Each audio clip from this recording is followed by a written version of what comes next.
लूटे, पीछे फिर पछताओगे, प्राण जाएंगे छूट। नहीं भरोसा देह का, विनस जावे छन माही। श्वास उश्वास में नाम जपो हो, और यतन कछु नाही। कबीर श्वास उश्वास में नाम जपो, व्यर्था श्वास मत खो।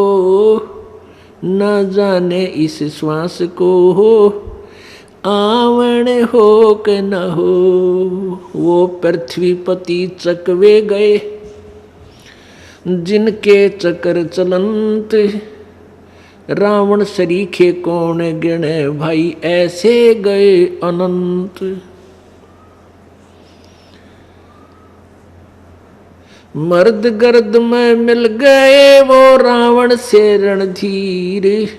कंस के सी चाणूर से वो हिरण्यक से बलबीर। तेरी क्या बुनियाद है, तू जीव जन्म धर लेत। गरीबदास हरि नाम बिना, तेरा खाली रे जा खेत। परमपिता परमात्मा सर्व सृष्टि रचनहार, कुल के मालिक, सभी आत्माओं के एकमात्र स्वामी खाविंद, ये पूर्ण ब्रह्म परम अक्षर ब्रह्म सत्य पुरुष हैं। वो सत्य पुरुष कौन है, कैसे हैं, कहाँ रहते हैं? उस सत्य पुरुष से लाभ प्राप्त करने का कौन सा तरीका है, कौन सी विधि है? हमने सबसे पहले यही निर्णय लेना है। तो वो परमात्मा, वो पूर्ण ब्रह्म आज से लगभग 600 वर्ष पहले सन 1398 अर्थात संवत विक्रमी संवत 1455 ज्येष्ठ सुदी पूर्णमासी जेठ मास की उत्तरते की पूर्णवासी को भारत की पवित्र भूमि पर धरती पर काशी अर्थात बनारस नगरी के लहर तारा नामक एक तालाब पर विकसित कमल के फूल के ऊपर परमात्मा एक शिशु रूप धारण करके प्रकट हुए थे। वो अपने सतलोक से सह शरीर आए थे एक लीला करने के लिए। वो परमात्मा प्रत्येक युग में ऐसे ही आते हैं।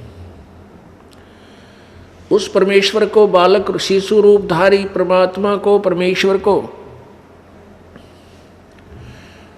एक नीरू नीमा नाम के जुलाहा दंपति धानक जाति से संबंधित निसंतान थे। वो परमात्मा को, शिशु रूपधारी परमात्मा को उठा ले गए और अपने बच्चे के तरह उनकी परवरिश की।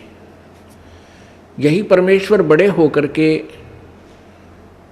जुलाहा कबीर धानक रूप कबीर कहलाए। पुण्यात्माओं, इस बात को सुनकर प्रत्येक प्राणी को धक्का सा लगता है कि कबीर जी के बारे में हमने कभी नहीं सुना कि ये परम शक्ति हैं, ये परमेश्वर हैं, ये सृष्टि रचनहार हैं। हमने तो इनके विषय में इतना ही सुना था, ये अच्छे कवि हैं और जुलाहा जाति में रहने वाले गरीब से आदमी थे, व्यक्ति थे, बहुत पुअर, निर्धन। और आज हम उसको भगवान कहें, उनको परमेश्वर कहें, तो सुनने वाला आश्चर्य में पड़ जाता है कि शायद ये वक्ता कबीर जी को भगवान कहने वाला मेंटल है, कि ये पागल है, कैसी अनहोनी, कैसी अनोखी बात कह रहा है। पुण्यात्मा, हमेशा सत्य कड़वी ही होती है, ये नियम है सत्य का।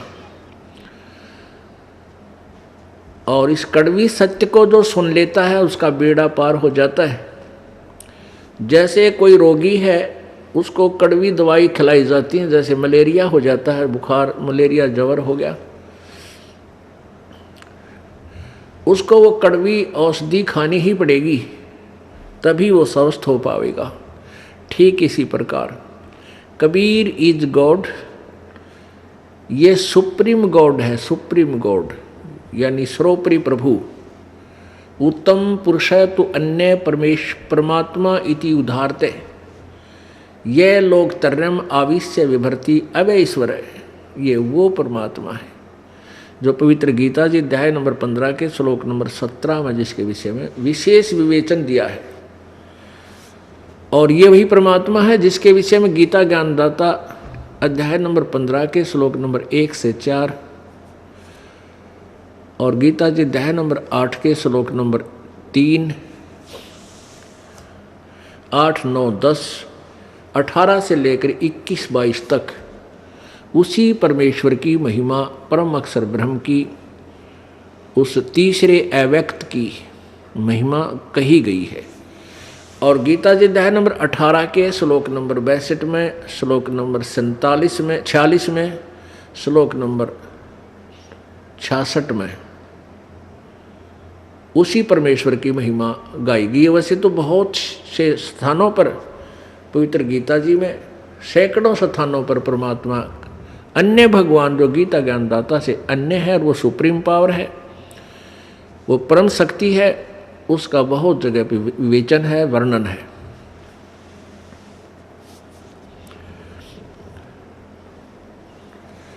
अब ये सिद्ध करना कि परमात्मा कबीर है, ये वो कबीर है जो बनारस में दानक रूप में आया था, जुलाही रूप में,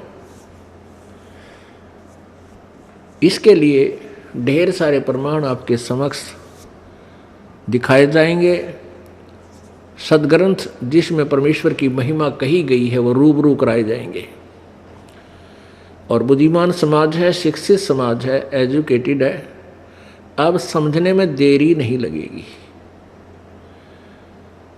ठीक है, प्रथम बार हम किसी चीज वस्तु के बारे में सुनते हैं तो आश्चर्य होता है। काफ़ी समय पहले बताते हैं, एक वैज्ञानिक ने पहले क्या थ्योरी थी कि पृथ्वी के चारों ओर सूर्य घूमता है, और सभी ने वैज्ञानिकों ने स्वीकार कर रखा था। एक वैज्ञानिक ने कहा नहीं, सूर्य के चारों ओर पृथ्वी घूमती है। इस बात का इतना, इस सच्चाई का इतना कड़ा विरोध हुआ, भोली जनता ने उन पादरियों के कहने से, उन धार्मिक गुरुओं के कहने से इतना विरोध किया कि ये झूठ बोलता है, उनको फांसी की सजा दिलवा दी। और 400 वर्ष के बाद अब उनसे माफ़ी मांगी उस मृत्यु प्राप्त वैज्ञानिक से कि तू सच कहता था और आपके साथ जो बदसलूकी हुई उसके लिए अक्षमा याचना करते। ईब के टिंडे लेने मांगी हैं, अब वो मर लिया, मार दिया, अब अक्षमा याचना करते हैं। इन दुष्टों ने ऐसे नाश करवाए हैं। जो ज्ञानहीन स्वार्थी लोगों ने ऐसे ही पुण्यात्माओं के साथ विरोध करवाया और उनको मृत्यु के घाट पहुंचवा दिया। जैसे ईसा मसीह के साथ जी के साथ यही विरोध हुआ था। और जिनकी रोजी रोटी को, जिन उन धार्मिक व्यक्तियों की रोजी रोटी को खतरा हो गया था, उन्होंने ईसा मसीह जी का विरोध किया और उनको भी क्रश करवा दिया। तो कारण क्या रहा कि उस समय जनता जागृत, शिक्षित नहीं थी। और आज इस दास के साथ वही रिहर्सल की गई, लेकिन अब जनता जागृत है, शिक्षित है, सदग्रंथ हमारे पास उपलब्ध हैं।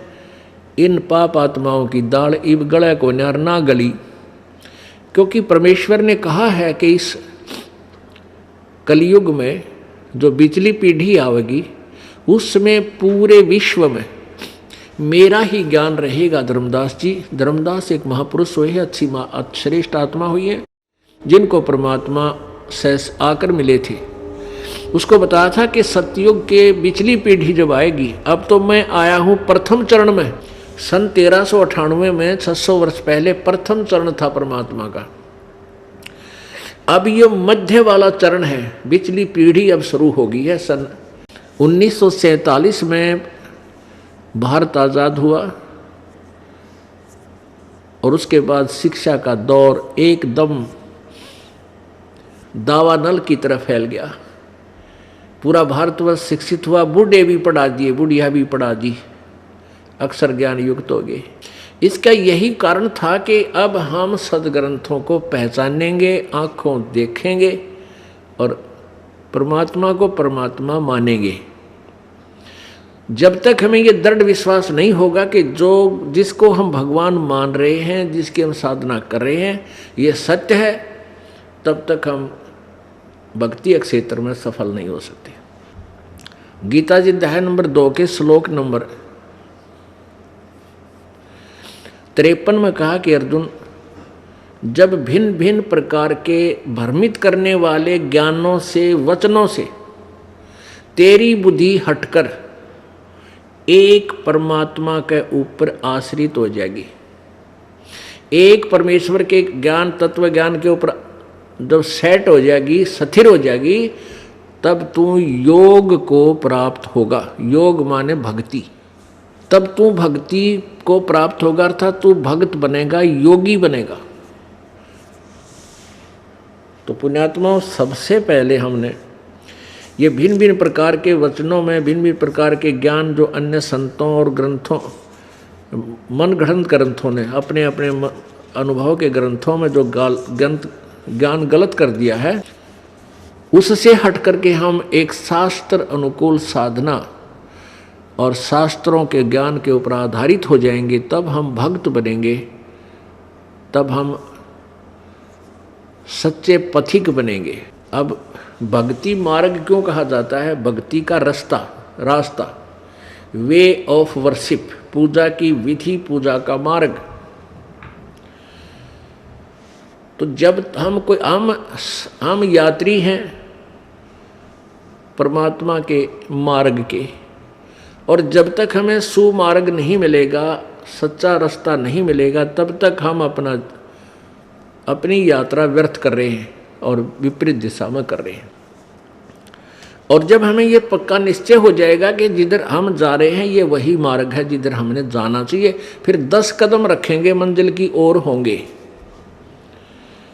और कुछ दिनों में चलते उठते बैठते हम भगवान अपने घर पहुंच जाएंगे, सतलोक पहुंच जाएंगे। अर्थात इस जन्म में या अगले जन्म में हम परमात्मा के पास पहुंच जाएंगे। वैसे तो हमने नेक्स्ट जीवन सपने में भी नहीं सोचना चाहिए कि हे भगवान फिर जन्म हो ना, ये दाता अभी पीछा छूटा इसी बूंदी बीमारी थे। तो उसके लिए हमने अभी दृढ़ कमर कस लेनी चाहिए और परमात्मा के ज्ञान को आधार मानना चाहिए। अपने आत्माओं,